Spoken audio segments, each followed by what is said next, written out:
வாங்க விடுகதை பார்க்கலாம். விழித்துக்கொண்டே தூங்குவேன், நான் யார்? முழிச்சுட்டே நான் தூங்குவேன். நான் முழிச்சுட்டே இருப்பேன், ஆனால் நான் தூங்குவேன். நான் யார்? நம்மளால் அப்படி பண்ண முடியுமா? கண்ணை திறந்துட்டே தூங்க முடியுமா? கண்ணை மூடிட்டு தூங்கினாதான் கண்ணுக்கு மீன் தான் அது. மீன் கண்ணை முழிச்சுட்டே தான் இருக்கும் எப்பயுமே. அது தூங்குறதே தெரியாது, ஆனால் அது தூங்கும். இவர்கள் இருவரும் அழிவதே இல்லை. யுகம் யுகம் ஆனாலும் சரி, யுகங்களை கடந்து இவ வாழ்ந்துட்டே இருக்கா. வா யாரு? முள்ளுலாம் நம்ம கண்டுபிடிச்சது. கிளாக்கு முள்ளுலாம் நம்ம கண்டுபிடிச்சது. சூரியன் சந்திரன் கூட ஒரு சில காலகட்டத்தில் இருக்க மாட்டாங்க, மறுபடியும் உண்டாவாங்க. காலம் வேற. 2 பேர் சொன்னேன். காலம்ன்றது ஒருத்தர் தானே. காலங்களை கடந்தும் இவ வாழ்ந்துட்டே இருப்பா. அவங்க யாரு? இங்கேயே இருக்காங்க, எல்லா இடத்துலயும் இருக்காங்க. பெருமாள்ன்றது ஒரு சிலருக்கு பெருமாள், ஒவ்வொருத்தர் ஒவ்வொன்று வேண்டுவாங்கல்ல. ஆனா எல்லார்கிட்டையும் இருக்காங்க. ஒவ்வொருத்தருக்கு பிடிச்ச விதத்துல பேர் சொல்லி கூப்பிட்டுப்பாங்க. வேற வேற யாருன்னா, இந்த உலகம் ஃபுல்லா எல்லா உலகத்துலயும் இருக்காங்க. எல்லா உலகத்துலயும் இருக்கிறவங்க பறந்து விரிஞ்ச ஆத்மா. அவர் பரமாத்மா. பரமாத்மான்றவர் நல்லதை மட்டும்தான் செய்வார். எது நல்லதோ அதை மட்டும்தான் அவர் பண்ணுவார். அது பரமாத்மா. ஜீவாத்மா இன்னொருத்தர் யாரு? ஜீவாத்மானா நம்மள மாதிரி இருக்கிறவங்க. நம்மள மாதிரி இருக்கிறவங்கன்னா, ஆத்மா மட்டும் தனியா இருந்ததுன்னா பயப்படுவோம்ல. அவங்களால ஒரு சில வேலைங்களை ஆத்மா மட்டும் செய்ய முடியாது, சரிம்மா? ஜீவன் மட்டும் இருந்து பிரயோஜனம் உண்டா? ஜீவன் மட்டும் இருந்து பிரயோஜனம் இருக்கு. ஜீவன்னா உடம்பும் உயிரும் சேர்ந்தாதான் ஜீவாத்மா. உடம்பும் ஆத்மாவும் சேர்ந்து செய்கிற வேலை தான் ஜீவாத்மா. உயிர் வந்துடுறது இல்லை, ஆத்மா உயிரா உள்ள புகுந்துடுறது இல்லை. அப்போ ஒரு குழந்தைக்கு ஆத்மாவும் அதுக்கு உண்டான உடலும் கிடைக்கிறதுனால அது ஜீவாத்மா. நம்மளை மாதிரி இருக்கிறவங்க. உயிருள்ள எல்லா பிராணியும் ஜீவாத்மா தான். ஜீவாத்மா எந்த வடிவத்தில் இருக்கும் தெரியுமா? எவ்வளோ சைஸ், பெருசா குட்டியா எப்படி இருக்கும் தெரியுமா உனக்கு? எறும்பு வண்டு கூட இருக்கு, ஒத்துணூண்டு வண்டு. எறும்பு பாரு, எறும்பு விட குட்டியான வண்டு கூட இருக்கு. அத்தனோண்டு கூட ஓடிதுன்னா அதுக்கு உயிர் இருக்குன்னு தப்பா? ஜீவாத்மா, ஜீவன் உள்ள ஆத்மா.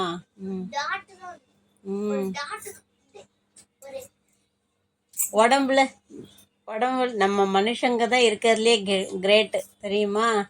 ஜீவாத்மா தான் கிரேட்டு. மனுஷங்களால பண்ண முடியாது, பலதாலையும் பண்ண முடியாது. அவ்வளோ எல்லாம் இருந்தும் பிரயோஜனம் இல்லாமல் ஒரு சிலர் பண்ணுறாங்க. ஒரு சிலர் அதையே பெரிய சாதனையாக்கி அவங்க பெரிய இடத்துல நிற்கிறாங்கல்ல. அப்போது எதை பண்ணணுன்றத நம்ம தெரிஞ்சுட்டு பண்ணினா இந்த ஜீவாத்மா பரமாத்மாவோடு போய் சேர்ந்துருவார். அந்த அளவுக்கு அவருக்கு வேல்யூ உண்டு. அதனால் இந்த மனித பிறவியை நல்ல விதத்தில் பயன்படுத்திக்கணும். 12 பேர் நாங்கள். 12 பேரில் நான் ஒருத்தன். என்ன 12 பேரில் நான் ஒருத்தம்மா. எனக்கு 4 எழுத்து. 4 எழுத்துல 2 வார்த்தை இருக்குது. அந்த 2 வார்த்தையை கரெக்டாக பயனுள்ளதாக நம்ம பயன்படுத்தினோம்னா நம்மளும் அதை வச்சு நம்மளும் பயனடைவோம், நமக்கு அப்புறம் வர ஜென்ரேஷனும் யூஸ் ஆகும். அது என்னது? காலும் வாயுமா? கால்வாயெல்லாம் கிடையாது. 12 பேரில் ஒருத்தரா கால்வாய்? அப்படின்னா 12 பேர் யாரு? 12 பேர்ல எல்லாம் சேர்த்தா 9. அது 9 துவாரம். 12 நெத்தி, பல்லு, மூக்குல இருக்கிற ஓட்டை எல்லாத்தையும் இப்படி சொல்லி வயிறு, காது, கை அதெல்லாம் கிடையாது. 12 பேர். இந்த 12 பேர் இந்த உலகத்துல இருக்காங்க. ஆனா எல்லாரும் இந்த உலகம் முழுக்க இருக்காங்கம்மா மனுஷங்களுக்கு இந்த 12 உண்டு. 12ன்றது என்னது? ஸ்டார். 12 நட்சத்திரம்லாம் ஒரு ராசிக்கு 3 நட்சத்திரம். ராசி தான் அது. 12 ராசி இருக்கு, தெரியுமா? அந்த 12 ராசிக்குள்ள இந்த உலகத்துல இருக்கிற மொத்த பேரும் அடங்குவோம். 12 ராசிக்குள்ள 27 நட்சத்திரம் இருக்கு. கடகராசி, சிம்மராசி, அந்த மாதிரி 3 நட்சத்திரம் இருக்கும். நட்சத்திரம்ன்றது ஸ்டாரு. ஒரு ராசி 12 ராசி, புரிஞ்சுதா? அதுக்குள்ள இருப்பாங்க. அதுக்குள்ள ஒரு ராசி தான் அது. 12 ராசியில ஒரு ராசி. அந்த ராசிக்குள்ள 2 வார்த்தை இருக்கு. அது என்னது? அதை நம்ம வாழ்க்கையில பயன்படுத்தினா செழிப்பாகும். மழை வரும், மழை நல்லா வரும், சாப்பிட்றதுக்கு அதுலேருந்தே எல்லாம் நம்ம கிடச்சிடும். அது என்னது? மகரம். மகர ராசி இருக்குல்ல, மகரம். மகரத்துல மரமும் இருக்கு, கரமும் இருக்கு. மரமும் இருக்கு, கரமும் இருக்கு. கரம்னா என்னது? கை, கரங்கள், நம்மளோட கைகள் தான் அது. மரம் நம்ம ஒரு சின்ன மரத்தை நட்டு வச்சோம்னா, நம்ம கையால் அந்த மரத்தை நட்டு வச்சோம்னா அது பெருசாகி வளர்ந்து காற்று கொடுக்கும், நிழலை கொடுக்கும் இல்லையா? சாப்பிட்றதுக்கு சாப்பாடு கொடுக்கும். அந்த சாப்பாடை வச்சு சாப்பிட்றதுக்கு இலையாகவும் இருக்குது இல்லை? பல வகையிலையும் அது நமக்கு பயனை தரும். நமக்கு அப்புறம் கூட யார் வந்தாலும் சரி, அது எல்லாருக்கும் உணவு கொடுக்கும் இல்லையா? இவங்களுக்கு அவங்களுக்குன்னு பாகுபாடெல்லாம் பார்க்காது, எல்லாருக்கும் கொடுக்கும். மரம்தான் அது. மரமும் கரமும். இந்த மரமும் கரமும் இருந்ததுன்னா, ஒரு செடி இருக்குன்னா அந்த மரத்தை எடுத்து நம்ம வைக்கணும்ல.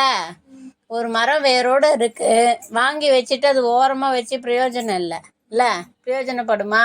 அது வாடி வீணாக போயிடும். அப்போது அந்த மரத்தை தேவையான ஒரு கரெக்டான இடத்துல நட்டு வச்சோம்னா அது வளர்ந்து எல்லாருக்கும் பயன் தரும். அதான். மகரம். மகர ராசி தான் அது. 12 ராசியில ஒரு ராசி மகர ராசி. அதுல மரமும் இருக்கு, கரமும் இருக்கு. அவர்கள், கரம்னா கரங்கள், ஹேண்ட்ஸ். அவர்கள் அழுதால் இவர்கள் சிரிக்கிறார்கள். அவர்கள் யார்? அவங்க அழறாங்க. அழறதுலேருந்து கண்ணீர் வருதா? கண்ணீர் வந்தா இவ சந்தோஷப்படுறா. ஆனந்த கண்ணீர். ஒரு சில குழந்தைங்களாம் பாரு, அண்ணா தங்க, அக்கா தம்பி இவ இருக்கிற வீட்டுல எல்லாம் பாரு, இவ வெறுப்பேத்துவா. அந்த குட்டி பொண்ணோ குட்டி பையனோ தங்கையோ தம்பியோ இருந்தா அவளை வெறுப்பேத்துறது இவாளுக்கு ஒரு சந்தோஷம். அவளை கோவப்படுத்தி பார்க்கறதுல இவாளுக்கு ஒரு சந்தோஷம். கொடுத்துருவா, அவகிட்டேருந்து சாப்பிட்றதுக்கு பிடுங்குவா. அப்புறம் கடைசியில் அவள் கோவப்பட்டு கத்துறதுல அவளுக்கு ஒரு சந்தோஷம், சிரிப்பா. அப்புறம் கொடுத்துருவா அதை வாட்டே இல்லையா? உண்டா?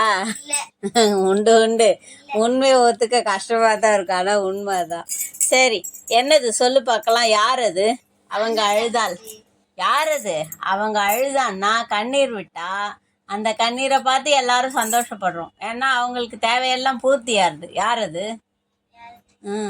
கருத்த மேகம். மேகம்தான் அது. கருத்த மேகமாக வருதா? மேகம் கண்ணீர் சிந்தது. கண்ணீர்னா என்னது? மழை பொழியிறது. மழை பொழிஞ்ச உடனே மக்கள்லாம் சந்தோஷப்படுறோம். வறண்டு போயிருக்கு, தண்ணியே கிடைக்கல, சாப்பாடே இல்லை இல்லையா? நமக்கு தேவையான காய்கறிலாம் விளையலை இல்லை, ஒரேடியாக அடிச்சுன்னு போயிடுது. அளவாக வரும்போது எல்லாம் கிடைச்சிடுறதுல.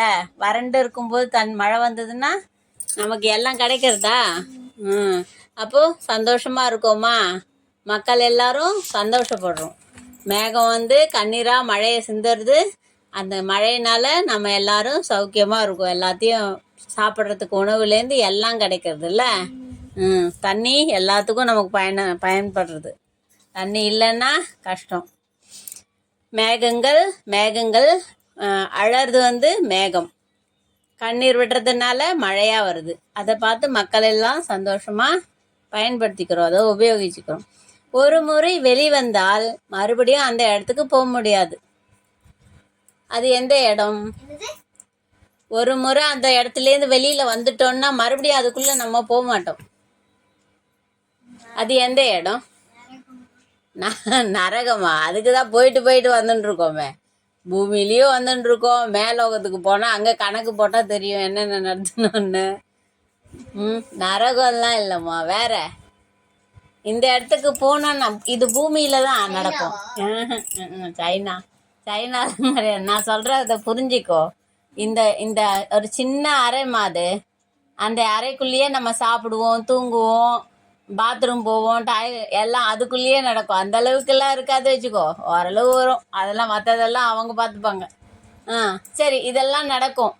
இதெல்லாம் இந்த பூமியில் பிறந்த ஒவ்வொருத்தருக்கும் நடக்கும். ம், அது என்னது சொல்லு.